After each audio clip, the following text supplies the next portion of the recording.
Good morning, everyone. For those of you who've never met me, my name is Kimberly and this is Roots and Curls.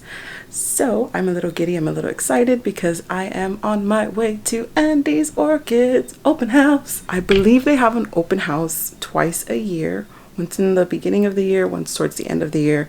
I would say spring and fall, but it's not quite fall yet.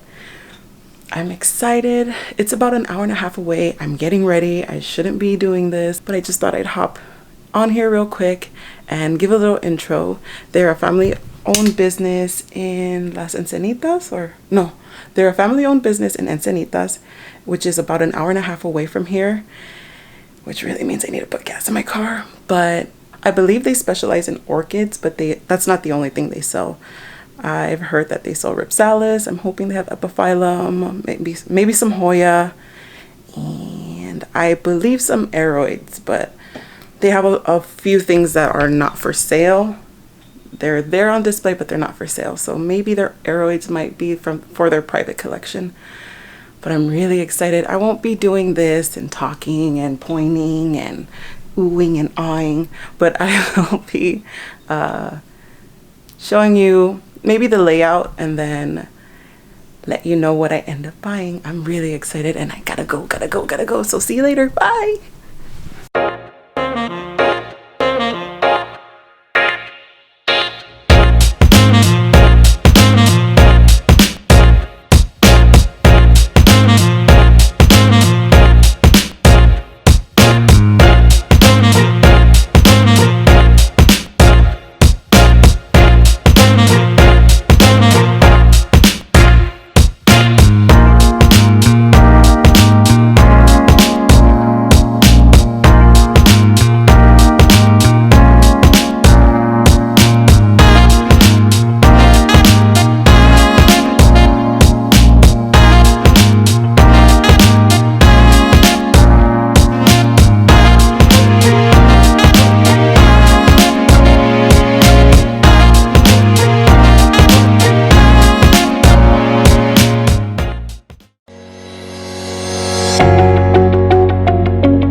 Hello everyone, it's the next day, and when I tell you it was a great experience, it was a great experience.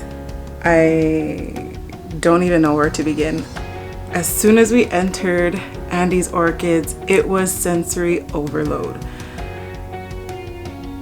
I didn't know what to do. I was like, where do I go? Where do I start? There's so many things happening at once. And yes, there were a few people there. I mean, there were a lot of people there considering the times we are in right now. but everyone was trying to be respectful and socially distance from one another. So I bought some plants. I kind of went a little overboard. No. Yeah, maybe I did, maybe. But it's all good. When I tell you it is inspiring what can be done in a residential area, they used every possible space outside of their house to shelter thousands of plants. It was beautiful. There were, I believe there are 4 or 5, maybe more greenhouses, and each greenhouse has a slightly different climate depending on what it is housing. For the most part, there are orchids. There's just a bunch of different plants, and even if you're not gonna buy anything, it's definitely worth going and taking a stroll and admiring the collection. There was a point where I saw this beautiful specimen. I believe it was an apesia with, it was a huge apesia with Peperomia prostrata. So it was all kind of mixed together in one pot, and it was thriving, it was beautiful, it was full, and it didn't have a not for sale sign on it, because all of them, for the most part, hence the story, have a tag that say not for sale, and that is part of their personal collection. So I didn't see a tag, and I was like, this is beautiful, treat yourself, you know. So I grabbed it, and someone that worked there kindly told me that's not for sale.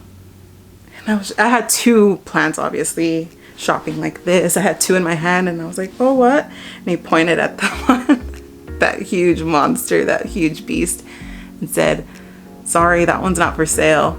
And I said, okay, you know, and I gave it back to him. He put it back. So for the most part, they do have a tag that says or states not for sale. But I didn't leave empty-handed, and I wanted to share with you what I got.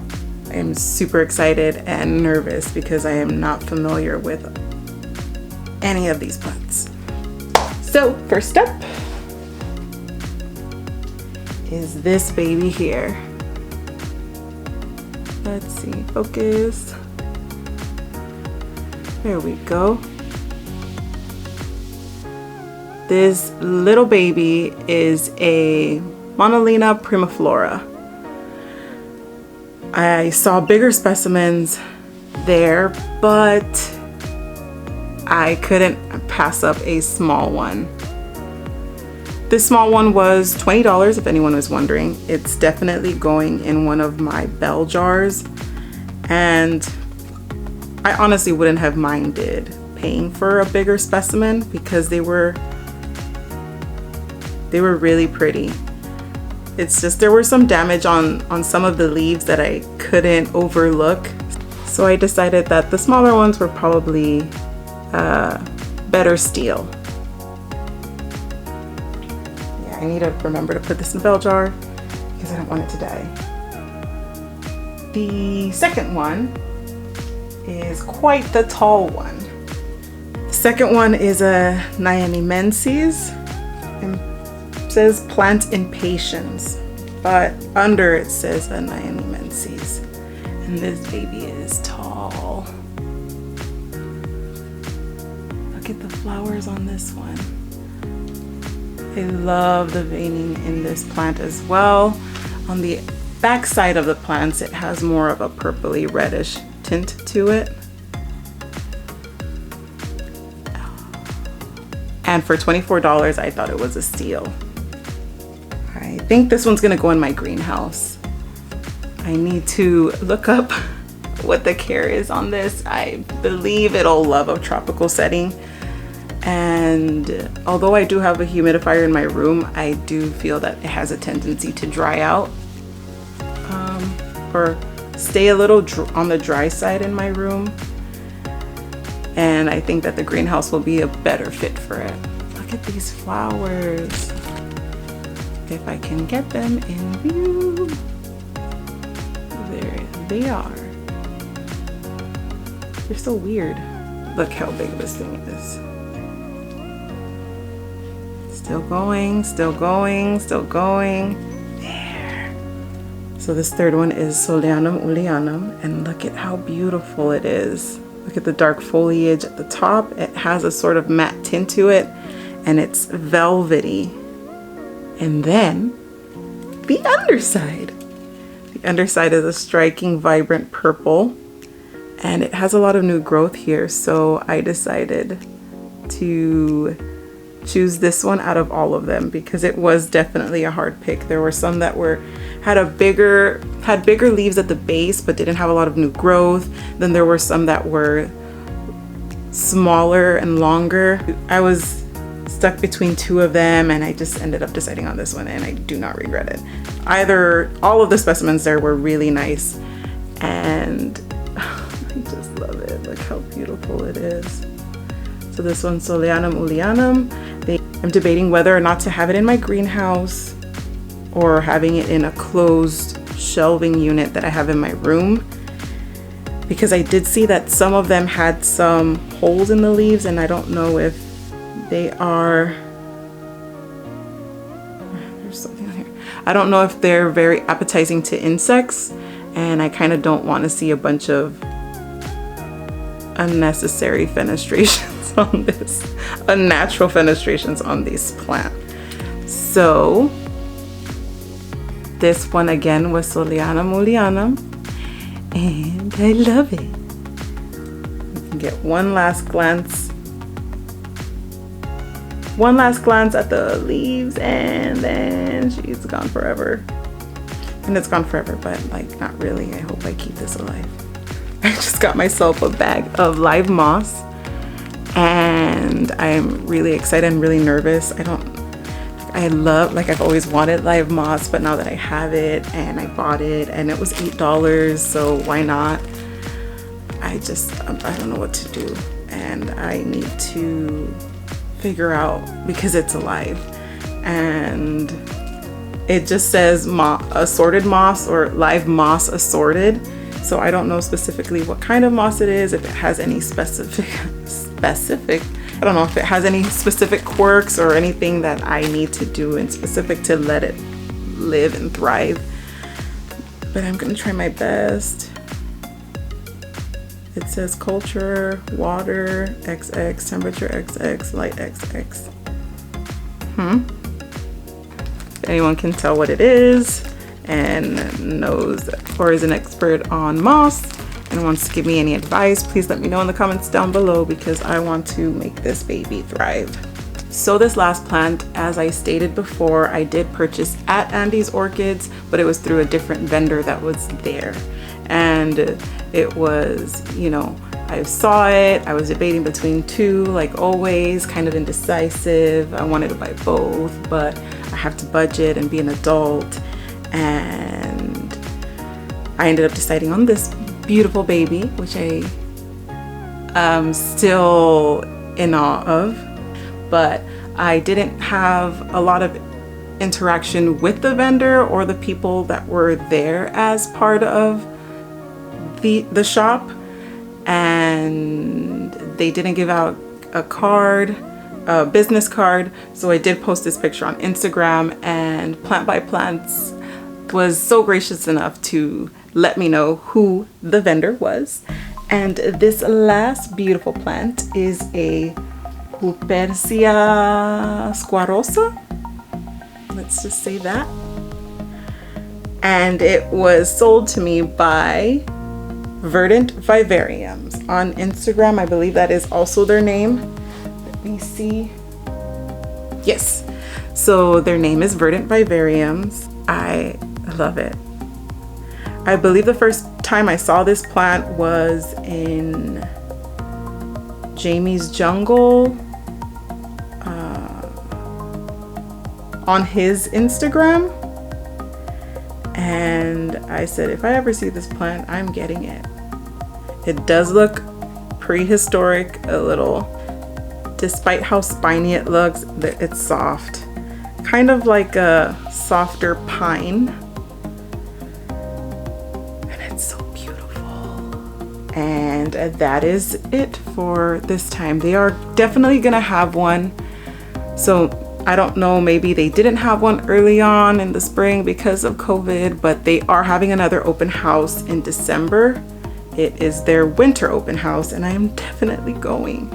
It's definitely worth the trip. Even if you don't buy anything, it's definitely worth just going and strolling and admiring the collection that they have. If you had a favorite, let me know in the comments down below. If there was a price I didn't go over and you were curious, yeah, ask me in the comments down below. Definitely follow Verdant Vivariums and these orchids to see when their next events will be, and you won't be disappointed. I definitely have to start saving now for December because I am going to splurge. Thank you so much for sticking around once again. Stay safe, everyone. I'll see you next time. Bye.